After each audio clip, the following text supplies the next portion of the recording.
नमस्कार मित्रांनो, आज आपण मस्त शेवगा लिंबू चिकन रस्स्याची रेसिपी पाहणार आहोत. सर्वप्रथम आपण कांदा, लिंबू, मिरची आणि शेवग्याच्या शेंगा कापून घेतल्या.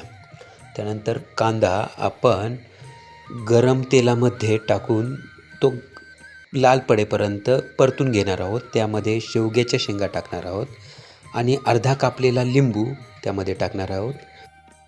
त्यामध्ये मिरची आता आपण ॲड करणार आहोत.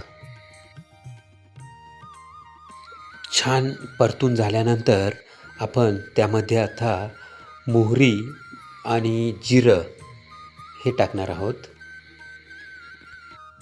याच मिश्रणात आपण लाल मसाला आणि हळद टाकून यामध्ये गरम पाणी आपण मिक्स करणार आहोत. त्यानंतर जाडे मीठ यामध्ये टाकणार आहोत चवीप्रमाणे. छानपैकी शिजवून घेणार आहोत. आता आपल्या चिकन आणि शेंगा दोन्ही शिजलेले आहेत आणि आता आपण त्या टेस्ट करूया.